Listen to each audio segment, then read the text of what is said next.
Hello, hello. Happy Thursday, There we are. everybody. We're live. Thanks everyone for your patience, running a couple minutes late, but good to see everyone. So let's jump into tonight's topic. Yeah, so for those of you who don't know us, my name is Stephanie McPhail. This is my husband, David Charon. We come here live every week on Thursdays to help you at 9:30 p.m. Eastern Standard Time with topics related to healing from toxic relationships. So for those of you, this is your first time, welcome. For those of you that we see every Thursday, welcome back. We always love seeing you coming and hanging out with us. We always look forward to our Thursdays. So today we're going to talk about why it's important to stop the cycle of toxic relationships. So, for those of you who are tuning in, I have a feeling that this is a topic that's hitting close to home. So, this is going to be a training for you if you feel like you're on repeat. You keep kind of dating the same types of people with a different face. And you're asking yourself why things haven't changed, why you're kind of stuck doing these things over and over again. So, does that resonate for you? Comment me in the comments if that resonates for you. And if you're watching this as a replay, I'm going to say this now. Definitely make sure that you are still commenting as if you're watching it live. 100%. And if this is your first time watching, or if you normally watch and you forgot, go get a writing utensil wherever you take notes. You're going to be a lot of good nuggets in here for tonight. Did you want to jump in and say anything? Cool. No, well, I think, let's, again, you pretty much summed it up, but for context, we actually thought to come to you tonight with this really core topic because it's something that comes up again and again. When we are dealing with a toxic or unhealthy relationship, we're unhappy. For a lot of people, eventually it gets to the point where they know something's got to give. They bite the bullet and they leave the relationship, or it ends very often in, unpleasant circumstances. And a lot of times people think, oh, whew, okay, that's done. I'm out of it. And now I'm ready to move forward. Well, the reason that we're not dating coaches, helping people get into new relationships specifically, and the reason why we're not here to help people necessarily get out of relationships is because where we believe the important areas lie are in that in-between part. So this might be relevant for you if you've always been in a relationship or relationships. Mm-hmm. Does that resonate for anybody? Whether you're aware of it or not, do you notice that you tend to jump from one relationship to another? Or do you know people like that? Do you get uncomfortable when you're not with somebody and feel like in order to be loved, in order to feel happy and fulfilled, you need to be in a relationship? Do you engage in promiscuous behavior and just kind of jump from one bed to another? Look, we can be honest. And feel bad about it. Well, that I think too. And for the whole idea about breaking the cycle is identifying the underlying patterns that lead you to this repeat experience of unhappiness, right? And this shows up in your self-esteem, your unhappiness about yourself. It shows up in the type of partners that you attract and choose. Do you feel like your picker-outer is broken? Mm-hmm. Okay. So again, this is about doing the work that is so important in between relationships. Yeah. And that's really, and I really wanted to make sure that, we've changed the name of the group. We've done some shifts in here. And sometimes people get confused on what really the expertise is in here. And what it is that we do. Yeah. What it is we do. And so we're really in that area of, you've left, you're looking not to get back into another toxic relationship or even the one that you just left, and you're trying to do the work before you start dating again. That's really our area of expertise. Do we help people? Sometimes, yeah, we help people with their dating, but the area where we shine is that spot in between there. So hopefully that makes sense for everybody, because that's a part where a lot of us say to ourselves, hey, I'm fine. I'll have people that we're in conversation and they say to me like, oh, I'm good. I left the relationship. I don't need any help. And if that's you, I get it, because I was that person. I was someone that said to myself, hey, I left the relationship. I'm never going to do that again. I'm never going to get into another toxic relationship again, only to do it all over again, only to end up with another person who was toxic for me and had a different face, looked different on the outside, but really was just the same person that I was repeating because I wasn't getting the right support that I needed in between. I just thought I would figure it out and never do it again. But I wasn't able to do that like most of you would either. Yeah, and understand the reason we say this is because we want you to have a happier future. Mm-hmm. Your past doesn't have to equal your future. We say that all the time, but in order for that to become a reality, you need to understand the patterns of habitual thoughts and behaviors. And we're going to dive into that a little bit tonight. Mm-hmm. But again, if your past and your present are not happy, if you want to create a better future, you need to do something different. Mm-hmm. Doing something different is about breaking the cycle. And for many people, they don't even realize that they're in this autopilot mode, doing the same things over and over again, expecting different results. And as we all know, doing something the same, expecting different results is a definition of insanity. Mm-hmm. So we want to help you stop the madness and start making the simple shifts that'll make a difference. So we wanted to, again, sort of start out the call with a little bit of context so you can understand. And the reality is this is an opportunity for you to make potentially the changes that are going to make a big difference because the future reality you desire is not as far away as you think. So David's going to be keeping his eyes a little bit more on the comments because he's got his let's phone keep this out. interactive too. Yeah, and the more you participate, and again, even if it's as a replay, Questions, we always go back and answer. So if we don't answer it live, we will go back and answer. Yeah, so let us know your questions, your thoughts, if anything resonates. Comment, drop us some likes and loves, and we're here to serve you. So who's ready to dive in? Dive in the comments if you're ready to jump into this training about why it's important to heal from toxic relationships. Make sure that everybody's. I also want to make sure everyone can hear us and see us before we start. Yeah, that's always terrible when that happens. All right. So the first thing that we're going to do, so we're going to talk about what the toxic relationship cycle looks like. Now, we really primarily focus on romantic relationships. Could this apply to work relationships, family relationships, children relationships, all that? Of course, yes, it definitely can. We just tend to focus on romantic relationships because that's who we normally work with. So what does that toxic relationship cycle look like? Well, again, romantic relationships, what it starts off is in the very beginning, it's exciting. In fact, we'll tell all of our friends, this person is so different than anybody else I've ever dated. They're so wonderful. They're so exciting. They're taking me places. They're wining and dining me. They're doing all these things that maybe you haven't experienced before, or maybe it's been a long time that you've experienced something like that before. Mm-hmm. You ever get the butterflies? Right? And we talk about this a lot. Sometimes they say love is blind, right? And if you're going into a relationship and you have that what you might call positive anxiety, right? Sort of scattered, emotional, that can be a sign that there's a pattern there. Another thing is that they might start off too fast. So you might not want the relationship to go as quickly as it is, but they push for it. That I'm sure that resonates for some of the people that are watching right now. But I mean, my first husband wanted to get married quickly. He wanted to move in quickly. And they do this because they're putting on a facade, and they don't, it's exhausting to put on that facade for so long. I mean, how often or how long can they pretend to be this great, wonderful person? At some point, it's going to, slip through the cracks and they're going to get caught. So it's much easier to let's get in right away. Let's move things as quickly as we can so that I can get into that person's life because they know us. A lot of us, once we get into a relationship, we're hooked. I always say we're as loyal as dogs, a lot of us, right? So once we've committed to that, oh, this is my boyfriend, this is my relationship. Once we get into that, we're committed, we're going to do everything we can to hold on to it, even though we shouldn't, perhaps, but they know this, so they use this against us. Yeah, a common symptom that can show up in these repeated patterns are things like love bombing. Yeah. Huge. Right? Do you get the flood, the effusive praise? Another thing that I think comes up a lot is sort of, what we might call chameleon behavior. They like everything you like. They drop what they're doing and, again, dive in headfirst into this relationship and monopolize your time.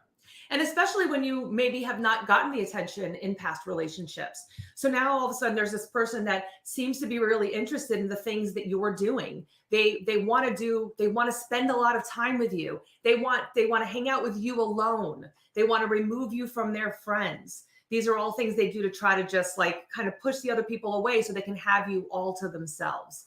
And this will go, most of the time it goes pretty slowly. I mean, it would be very unlikely that the very first date they show their true colors, because if they did, we're not hooked yet. We'd run.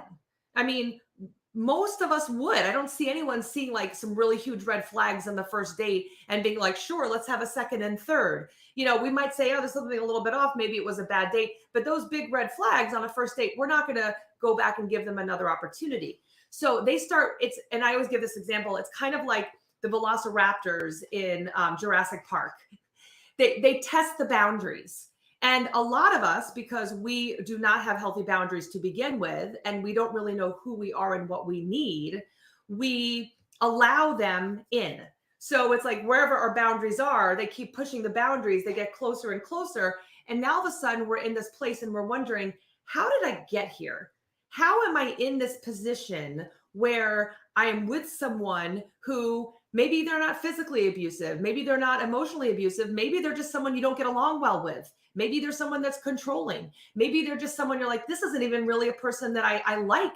Why, how did this happen that I'm now in this relationship with someone that's not a good fit for me, but it's happened slowly over time because they know how to push those boundaries. Yeah, not only that, but they display different behavior depending on different circumstances. 100%. Yeah. Okay. And you know, Brenda shares, my ex was a narcissist. I did not know until 2 years ago. Mm-hmm. You know, the narcissists are clever and crafty. When you hear the term covert narcissist, mm-hmm. those are those sneaky, nefarious ways that they start to wear you down. Well, and you get confused. Like I would say my ex was a great salesman. He knew what to say and do to get me hooked in and to get me questioning, because that's another thing that you do too, is like, but they were so charismatic. They were so wonderful to start off. Am I crazy? Like, what's wrong with me? What am I doing wrong is another big thing. Like, we question everything we do because they were so great to begin with. How could I get him to go back? Or how could I get the person I'm in a relationship with to go back to who they were when they first started showing me how great they were? Yeah. And here's one thing you need to understand. Narcissists have extremely low self-esteem. And one of the main ways they look to gain power and acceptance is by manipulation. That's what you're going to see here. And that's really what underlies their MO of being charming. You know, you ever, date someone, have a relationship with someone who turns out to be a narcissist. And when things go bad, all your friends and family are like, oh my God, what happened? I never saw that coming. He was so nice and blah, blah, blah. Or someone who puts on a face and charms all your friends when you're out and about. But when you get home behind closed doors, things are quite a bit of a different story. And that was my experience. And that makes us feel that's the crazy making part, is that to everybody else, they seem so great. Comment me, by the way, in the comments, if that sounds like something you've dealt with. I have a suspicion that we wouldn't be alone in that. And you know, because, and this is really interesting too, is that the narcissist is coming from a place of low self-esteem. Their ego needs stroking. And so they do look for women who they think are going to look good arm candy wise. Meaning the women they look for are attractive, they might make money, they're doing good things. But here's one of the things about that is, like my ex and like a lot of these narcissists, is that instead of trying to level themselves up to be where their partner is, they will start to feel badly about how they're not doing as well for themselves. And they will start trying to cut their partner down to their level. They're trying to bring them to feel as bad as they do about themselves. So so it kind of doesn't make any sense.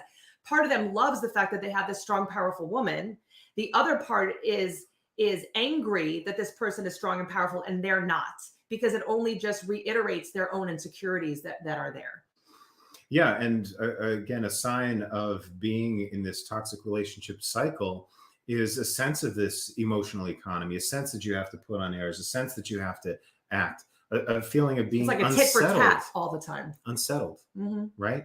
If your love relationship does not feel calm and safe, then it's not a healthy relationship, or there's something wrong with the dynamic there. A big thing that comes up is trust. One of the members in the group said the other day, how do I know if he's a cheater?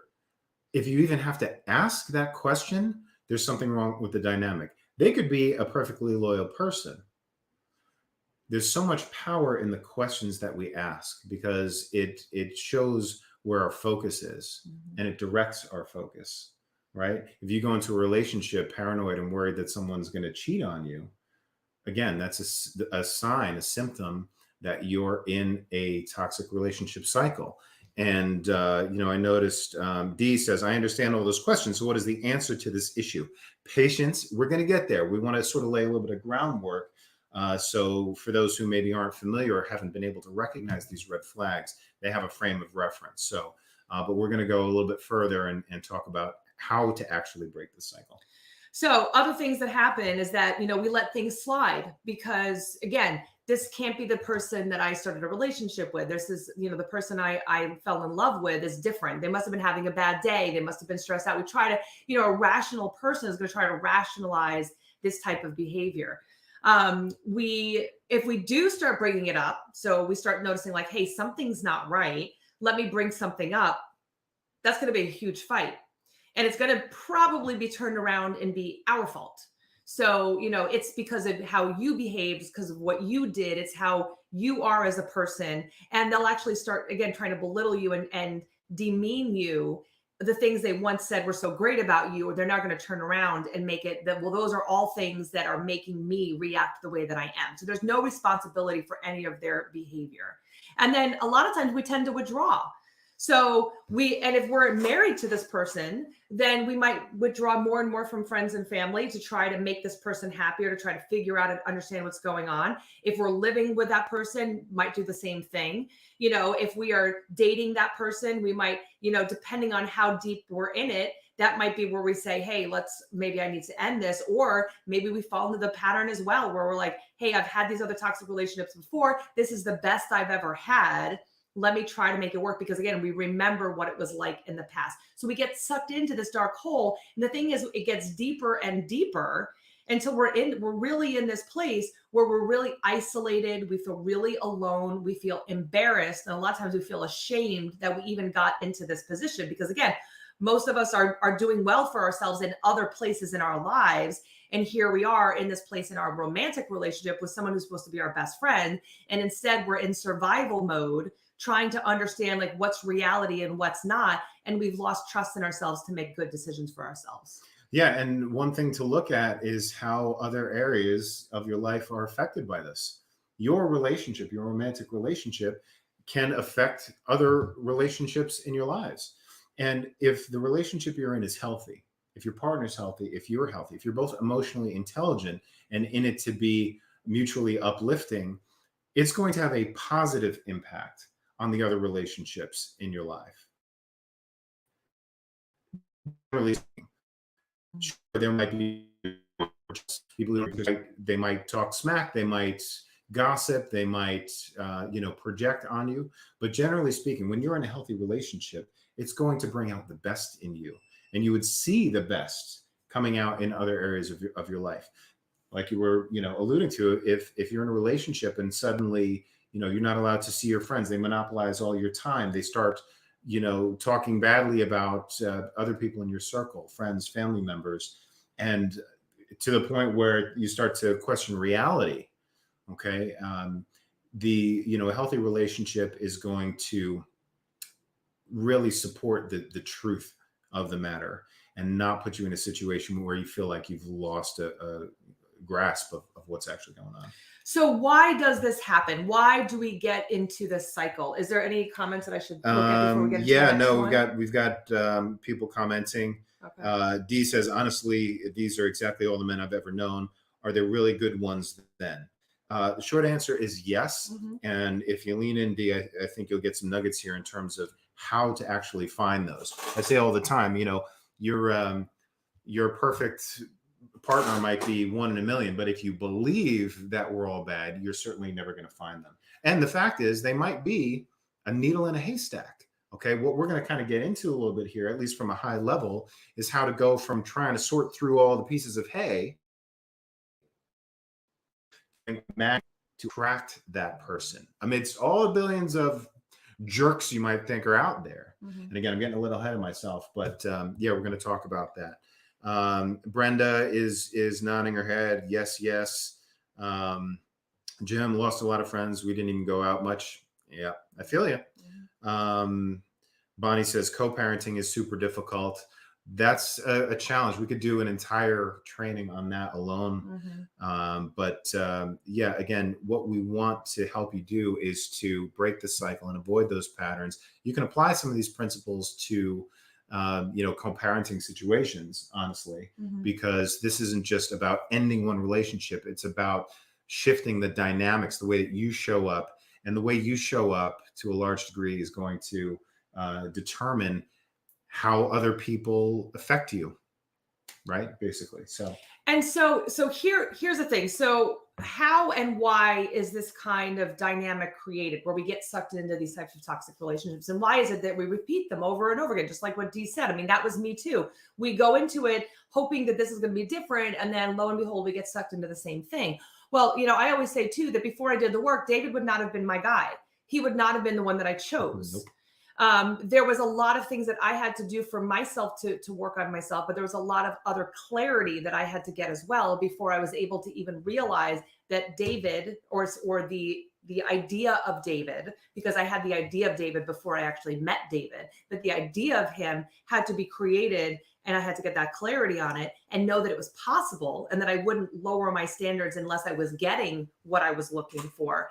That had to become more of a reality for me. Until I could do that, I was stuck doing the same thing over and over again. Yeah, and likewise, the same exact thing with me. And we're going to get into some of the subconscious underpinnings of the behaviors that support these patterns. But before I did the work, I wouldn't have wanted a woman like Stephanie.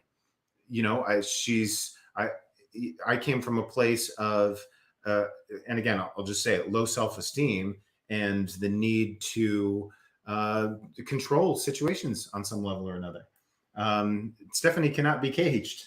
I did not tame her. I did not manipulate her at all. In fact, quite the contrary, I set her free. And, we've talked about our story before, but I knew from early on, if I even showed the slightest bit of jealousy, possessiveness, or ulterior motives, she would have sniffed that out in a heartbeat. And I still would. And that suggests a really important thing, which I think a lot of you would come to appreciate. When you do the work and elevate your emotional self-reliance and your health and the ability to enter into any relationship not needing anything. The fact is you'll be able to better sniff out the people who have an ulterior motive and don't have your best interests at heart. It's really, really powerful. If you want to know whether or not you can trust other people, I would say don't worry about it. Learn to trust yourself and become a person. And it's not just in the words you say or the things you do. I'm real big on vibe. Okay. And I believe that when we're always putting out vibes that are a reflection of what we focus on and on some level who we've been programmed to be. You elevate that, you're going to broadcast a different signal. And quite magically, you'll begin to repel people who aren't at your level. And you'll attract people who are. But when you are in the healing process, before you've done the work, your vibe meter is going to be off because what feels right and normal for you is not going to be healthy. And that's a big piece of, what we even do in the inner circle with our clients is we've got to recalibrate the vibes because the guys that I was attracted to before, the ones that gave me the feelings of, this is someone I want to be in a relationship with. Now I look at them and I'm like, what was I thinking? What did I ever fight for that before? So you have to do that change. So what do we need to do? Well, before what happens is that, and I'm sorry, I took notes because I want to make sure I stayed clear. If we don't heal in between relationships, we're bound to repeat the same patterns. So this means not doing it by ourselves. And this was a pattern that I got stuck in, as a pattern that most of our clients get stuck in is, again, I know what I did wrong. I'm never going to do it again. But the problem is that we don't know what we don't know. So in other words, if we think we're doing something different, it might not be different at all. It might actually be the same exact thing we've done before. Or we think we're turning the pendulum, we're swinging the pendulum only to go to the opposite, which is still a terrible, decision for us to follow. So we really have to make sure that we do the healing in order to make sure that we change what feels right for us. So like my book, Being Loved Shouldn't Hurt, was actually really, the title came from finally realizing that love was not supposed to cause stress, discomfort, anxiety, all of those negative things. That's literally how the title came to. Because when I had that epiphany moment of, you mean love is supposed to be calm and easy and feel good? And most of us could say out loud that that's what, well, of course that's what it is. But if that's not what home feels like to you, then you're going to look for the vibe. You're going to look for the thing that causes the stress and the anxiety. And that's what love is going to be. So before you do the healing work, you're going to search out what actually is going to cause you discomfort, because that's what you associate love as being. Yeah. And I think what you said is really important. What home feels like. And I want to share my perspective from the mindset work that I do with our clients. What home feels like is what's familiar. What does home feel like? Well, it's the conglomeration of thoughts and feelings and conditioned behaviors that are a result of what we were brought up to believe. Another way of saying what home feels like is what is normal, quote unquote, to us. What is familiar? Does that mean it's healthy? Not necessarily. In fact, for the most part, I learned years, ago that my parents didn't really deserve to be on the pedestal that I put them on. But when it comes to this negative cycle, you need to understand the origin of these patterns, right? Your life experience is a matter of, and I'm going to keep this simple and brief. Your life experience is a matter of what you focus on a daily basis, right? Do you focus on what you have to be grateful for, or what you perceive as lacking in your life? What you focus on is determined by subconscious programming. The subconscious programming was formed at a young age, when you were at home, when you're coming up at home, right? If you saw examples of unhealthy relationships, narcissism, codependency, manipulation, that's what you're going to associate as normal. Now, there's a tricky thing here. The subconscious mind doesn't know the truth. It knows what it was taught to believe. And part of its job is to keep us safe. Part of its how it tries to keep us safe is to fulfill these perceived needs. Okay, now there's some basic needs that we have as human beings, right? Food, shelter, water, clothing, community, all right? But aside from that, all these needs are mostly arbitrary. But what's scary about this is that the brain is actually harming us, because it's trying to protect us, because it's following the subconscious rules that it's learned, but those subconscious rules are what's keeping us stuck. So following what feels right and feels normal for us is really not at all what we should be doing. And that's why healing, really, a lot of times people say healing is change is so difficult, because we've got to get uncomfortable, or get comfortable, I should say, being uncomfortable. Not only that, we need to unlearn. And that's uncomfortable. Right? It's been said, like, it's easier to raise a healthy child than fix a broken adult. And this is true with any pattern that you're trying to break. It's not just like, oh, let me learn some new stuff, right? This is another thing. You might think, oh, I took the initiative and ended that unhealthy relationship. I picked up this book and watched this video, and now I understand the narcissist, and so I've gained some information so I can move forward. That's very seldom the case. Part of this process of breaking the cycle is unlearning. Now, that can be difficult, if not impossible, for most people.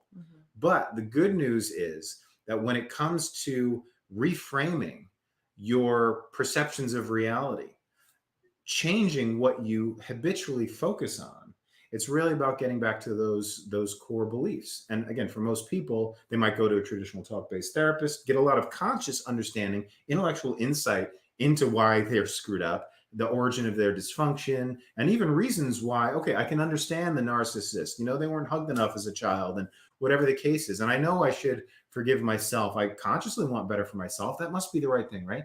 But until you get to the origin of your habits, which is these subconscious patterns that were, for most of us, screwed up from an early age, you're going to have one foot on the gas and one foot on the brake. You're going to say you want healthy relationships. Mhm. You're going to backslide. And then fortunately, when you don't change and shift at a fundamental level, you're going to have more evidence of the old patterns, and it's going to be self-reinforcing. You're going to say, see, all men are assholes. Mhm.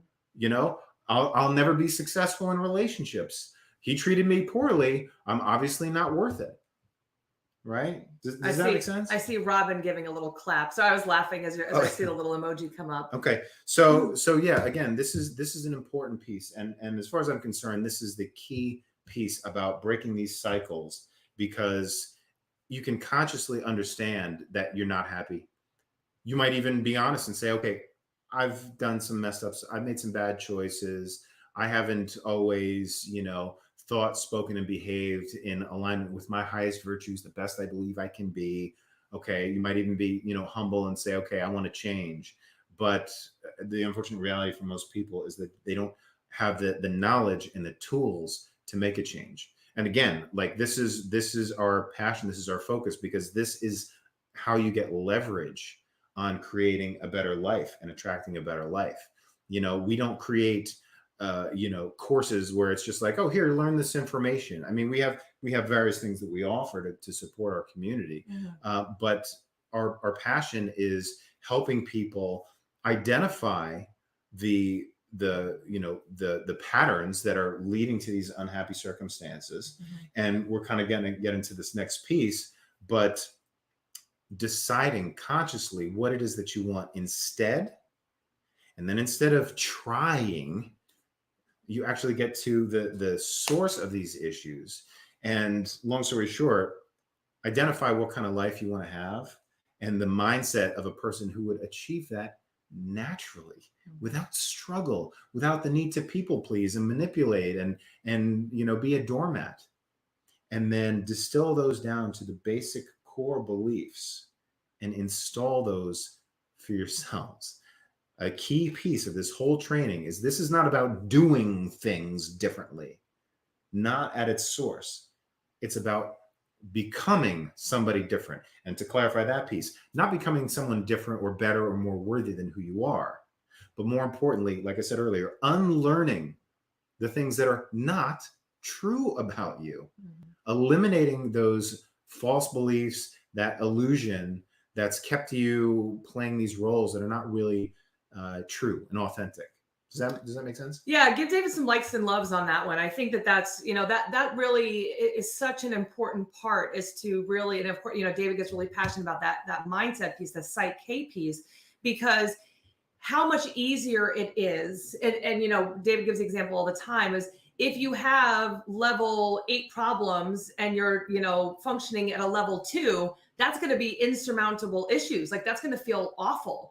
However, if you're just living at a level 10 and you've got level 6 problems, you're like, moving on, it's not a big deal. And this is what it is. Same with relationships. When you trust yourself and you know what feels right and you're able to make decisions based on what's right for you. That was actually going to be one of the next things that I went into, was a lot of us don't know when to stop.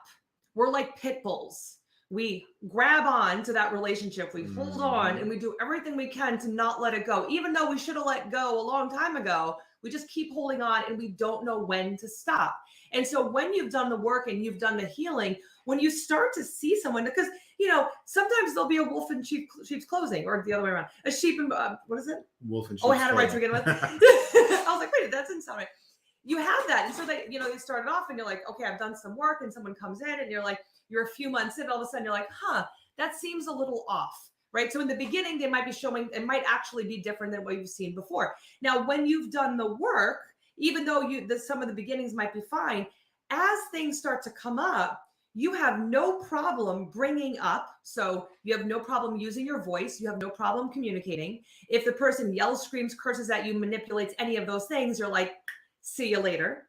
If time goes on and they're not making the changes that you've maybe talked about it, or they're trying to belittle you, or again, manipulate, change things around, you will walk away. That could be that it's a month into the relationship, a year in the relationship, 10, 20, 30 years into the relationship. You're not going to put up with what you would have put up with before. You will be able to communicate effectively because we have to use voice. A huge thing with clients is finding their voice. They might have their voice in other areas of their lives, but for some reason, again, romantic relationships, we kind of, and also family relationships too, but we tend to lose our voice. We feel like there's no reason to speak up. So once you do that work, it doesn't matter how long you've been in there, you're not going to put up with the same things. And like David will say too, he's like, there's things I could never imagine saying to you. And I'm like, well, number one, you wouldn't, number one. But number two, if you did, I don't care how long we've been together. There's things that I just wouldn't put up with. And I didn't have to say that to him. He just knew. And that was also who he was. He wasn't someone that was going to cross those boundaries, because he knew, as a person who had done his own work, what was going to be acceptable for him as well. Yeah, and I want to layer on what you were talking about before about that clinging, that holding on like a pit bull. Mm-hmm. Okay. Why do we do this? Why are we unable to let go? Fear. Well, yeah, at its core, cut right to the chase, right? But here's the thing. That's me. I like to cut to the chase. Well, let's be clear and direct about this. We cling out of fear of letting go and what that all means. Mm-hmm. And again, if you were programmed from a young age to not have healthy self-esteem, you look for validation in other people, you're going to look at fear of abandonment, fear of failure, fear of all of that. Exactly. And how many of you have felt like you're holding on to a relationship that you consciously know is not satisfying you because, I put so much time and effort. I invested so much emotionally, financially, time-wise into this relationship. Then you start having those thoughts of like, what if I put all this time and love and energy and effort into this? And they're like, crap, but then I leave, I break up, and they get better and someone else gets all the good things, right? Yeah. Okay. Here's the thing. And this is a general principle to succeed in life, not just in relationships. It's not about owning. It's not about possessing. It's not about holding on. It's not about controlling. It's not about nostalgia where you're like, it used to be so good. And you wind up living in the past. Meanwhile, the present moment is beating you over the head. You need to be able to let go. And this is a principle, and I'll just bring it back to relationships that Steph and I both understood when we first started dating. She was ready to, if I showed any signs of that, and she was joyfully, for my part, happy being single. Mm-hmm. And she told me from the very beginning, I'm so happy being single. I just got to be upfront and honest with you. It would take someone pretty amazing to change that. For me, my response was, cool. You know what? And there was a certain point where I said, look, I just want to be honest. I'm not really interested in seeing anybody else. Mm-hmm. But I said to her, you know what? I'm just happy to enjoy the time we have together, whatever happens. I'd like to see this go further, but it's all good, right? Our ability to let go is so important. And here's why. I use the analogy all the time in Psych sessions with our inner circle members. Our mental emotional headspace, our psyche is like our household. And very often we're what I call emotional hoarders. We have trouble letting go. Does this resonate for anybody? So what happens here, figuratively speaking, is when we can't let go of stuff, right? We hold on to the past because we have unresolved anger and bitterness about it and resentment. We hold on to the good things out of fear that we'll never feel that good again. Those strategies, those approaches, that mindset might have served a purpose at some point in the past. Very often it's coping or defense mechanisms, right? It's how we protect ourselves from pain. But when you don't let go of what no longer serves you, it becomes clutter. Think of that hoarder.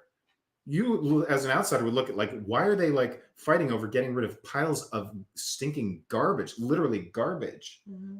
They don't know, right? They haven't been able to understand the wisdom in letting go. And there's two problems with this. When you can't let go of what you consciously know does not serve your best life, it takes up space. Not only are you filling your space with toxic garbage, but you have no room to receive new good things. So breaking the cycle is not going to a therapist and saying, okay, let me understand all my crap and organize it into neat piles. It's not having a self-help guru come out and hang like motivational posters on your wall and light incense and cover up the pile of crap on your floor that represents your ex with a hand woven area rug from Peru and like tell you, oh, just think positive. No, it's about eliminating the trash. So again, belabor the point maybe, but clinging, if you experience that, if you recognize that, if you have trouble letting go, again, it's because you're not acknowledging at a subconscious level that what served you in the past no longer does. So this is a big part of it. And it's not about becoming better or more worthy. It's simply about eliminating the static, the noise, the mess, the clutter. So that's my take on clinging. And again, it's understandable, right? Mm-hmm. But so the next thing, so why must we, and does that look like there was a bunch of people that was resonating Cindy for. says so much. I did until our session. I learned so much. Awesome. Cindy, Yes. love you. Love it.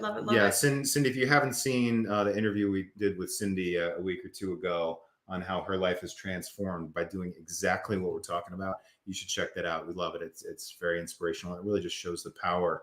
It doesn't matter how long you've struggled or how things got screwed up.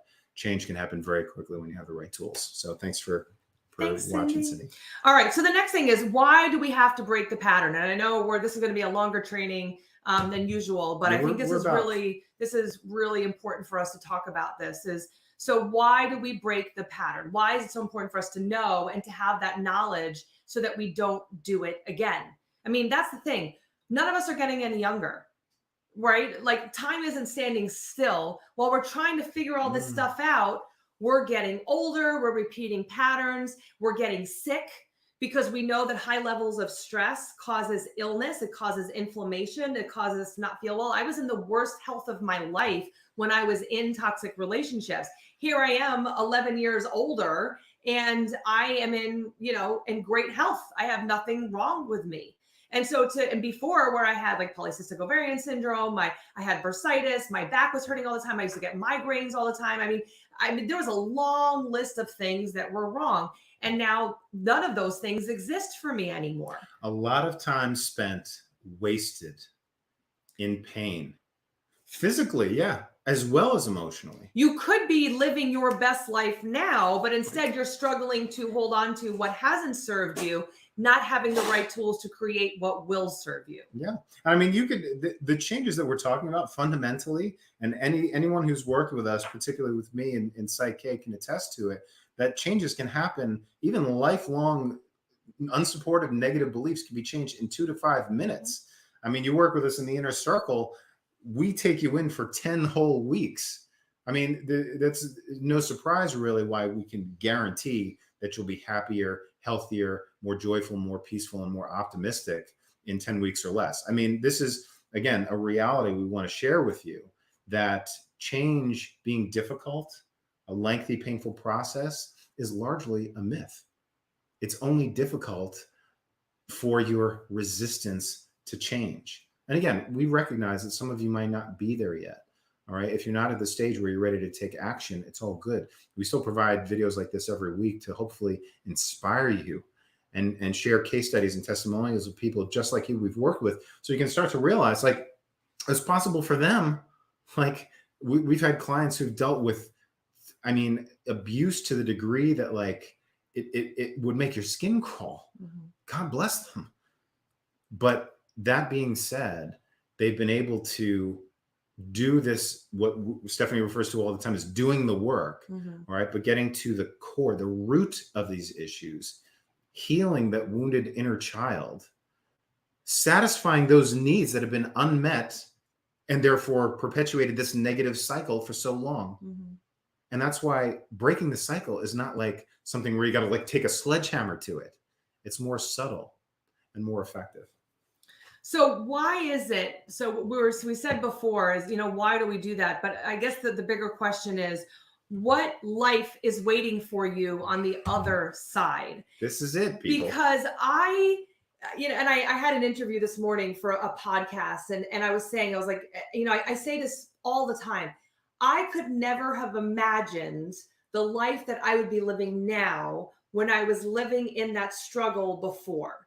Because again, if you're thinking, if the fear is I'm going to be alone forever, I'm not lovable, people don't want me, I was afraid, well, if I look a certain way, maybe I'll attract a better partner, maybe they'll be nicer to me. And there was this constant just like worrying and fatigue and just stress, whether I was in the relationship and before I started doing the work of like just feeling that insecurity and not good enough. It's hypervigilance. It's like constant stress, fight or flight mode. So once you do the work and you're no longer living in that anymore, all of a sudden, this was huge for me, is that all of a sudden I was like, wow, I have so much more energy.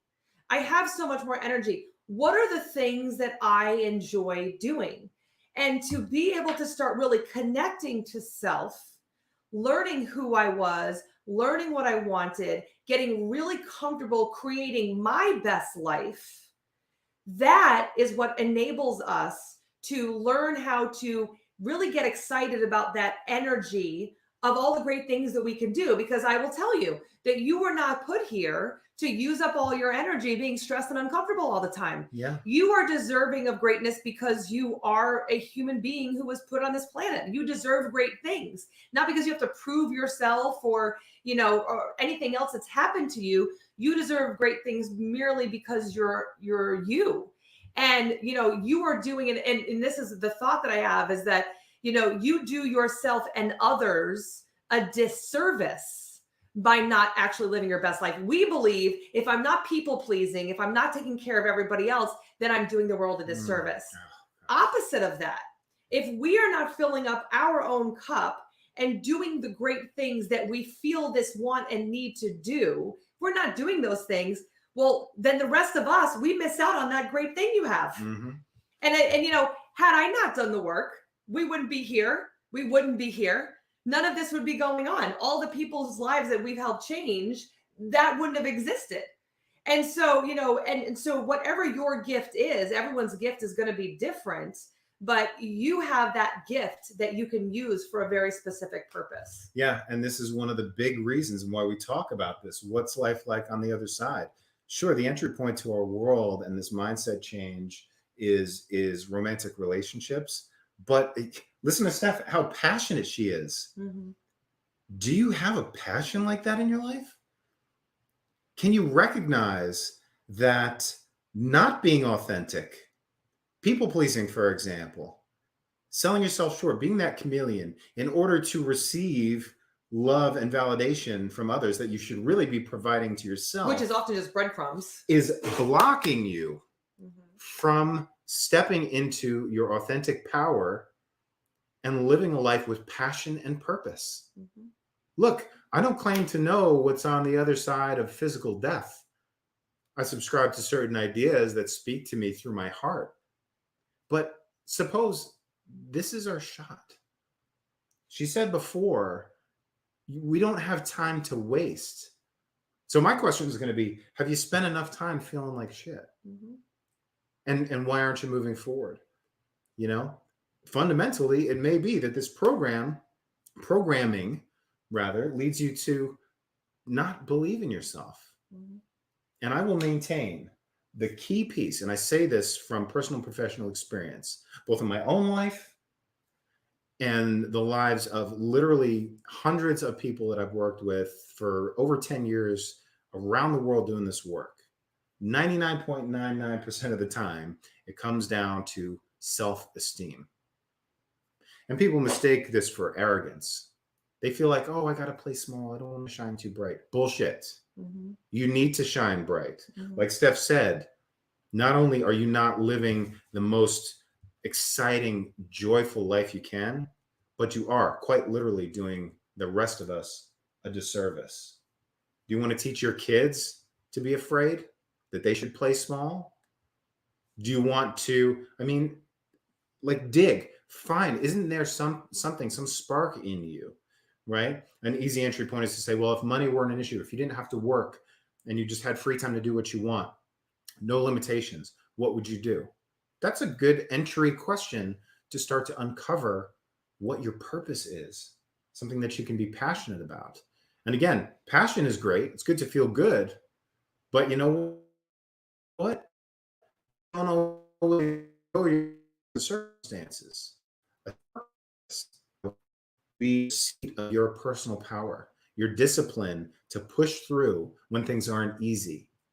And again, this will serve you in every area of your life, not just relationships. So, on the other side of breaking this cycle, a life of passion and purpose, a sense that you are infinitely worthy of all the best that life and love have to offer simply because you exist. Recognizing that if your being here was a matter of chance, you wouldn't be here. Like, do the math, okay? For how many millions of sperm and how many, pull and praise, like, okay, the chances of you being here by chance are slim to none. So in other words, there's a reason for you being here, and it's not to suffer. Pain is natural. Suffering is pain we choose to hold on to. We don't always know that we're choosing, but again, the clinging, the holding on, these toxic cycles, this living life on autopilot and only reflecting back at how crazy things have been at certain milestones, like New Year's or when the relationship ends, right? Is that how you want to live? And the reality is, for a lot of people, they don't make the effort to even try to change until they've hit rock bottom. That's unfortunately very common in our world, but it doesn't have to be that way. You don't have to let this cycle continue. You can actually break it very easily, much more easily than you realize, and start to create a life where you're just excited to wake up every day. Mm-hmm. All the emotional energy wasted is now back in your reservoir. Mm-hmm. You can fill your cup and give from the overflow. And that's, and that's like the shortest version of everything that David just said, is like, if you're like, the passion and all that stuff, like, then that's too much and I don't want to think about that. Just imagine that, your life has the adventure, the laughter, the joy, and that's just you. And of course, not that everything's perfect all the time, because it's not. Like, things happen, nope. People die, like accidents happen, all those things, they happen. That's part of life. We're not saying all of a sudden like, oh, everything's great all the time. We're not asking you to lie to yourself, but where most of your days have that love and laughter and excitement and joy, and knowing really that you are the creator of that is such a freeing feeling. And this is whether you're in a relationship or you're single. A relationship is not going to make these things happen for you. You have to be able to do that for you. If you're waiting for your knight in shining armor to come and give you all the laughter and the joy and all that, they're not coming. They're not coming. Sorry. And you're going to be waiting a long time, and you're going to often be disappointed over and over again if you're looking for someone to come and do that for you. You have to learn how to do that for yourself. So that way, when somebody else comes in, they're going to be adding to that. Yeah. And let me add, I reckon your perfect partner is out there right now doing the work on themselves, mm-hmm. and hoping that you will find the clarity and the courage to make the shifts, to cut the painful emotional ties to your past and put it behind you for good, right? When we're talking about breaking the cycle, you've probably seen the meme. What's the expression? If you don't heal from what cut you, you'll bleed on people that didn't hurt you, mm-hmm.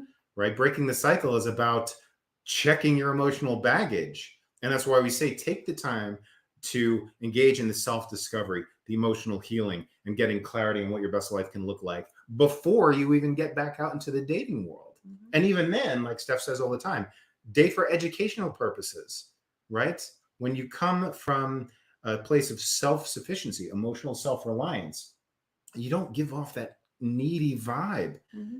And because you're not needy, yeah. Because you're looking for someone who's going to be adding to your life. You're not trying to prove yourself to somebody else. Exactly. And when the right person comes along, it's icing on the cake. Mm-hmm. So hopefully this was helpful for everybody. Give us some comments. What's your biggest takeaways from this? Was this helpful for you? Yeah, I think this was a really good topic. Yeah, I think so too. And of course, if anybody's looking for that extra support and they're looking for that type of, that best friend, that laughter, that freedom of really breaking this cycle and be able to create what's better for themselves, why don't you comment the word create in the comments? Comment the word create, and I'll reach out to you personally and I'll find out what's going on. You can always go to our website, beingloveshouldn't.hurt.com, and book a discovery call directly from there. We have everything that, talk about us and our services and all of that. It's all transparent. It's all there for you to see. Always available for you. But after watching this training, if you're feeling inclined to reach out and you're realizing, I want to feel like that, I want what she has, it's good. It's good. It feels really good. So definitely, comment the word create, and I will reach out to you personally in private messenger, and we can have a conversation. Yeah. And just see where you're at. Again, we created this community for you, and we have ways to help whatever your situation is. Mm-hmm. All we ask is that you're open to receiving help. Mm-hmm. Yeah. And again, I mean, wherever you're coming from, whatever's going on, there is something that is pulling you here to us. And I have a good feeling that we have some tools to help you with wherever you are at. Absolutely. Meet you where you're at, help you make a shift. And look, start with baby steps. Mm-hmm. Don't focus on the whole staircase. Focus on the step that's in front of you. Mm-hmm. Challenge yourself if you're inclined to. Mm-hmm. Get out of your comfort zone. Do something different. And again, whether you wind up being an inner circle member or not, we're here to serve. And as always, we appreciate you. So thank you, everybody, for tuning in and hanging out with us. I hope you have a wonderful rest of your night. And never forget, you are way stronger than you realize. Bye, everybody.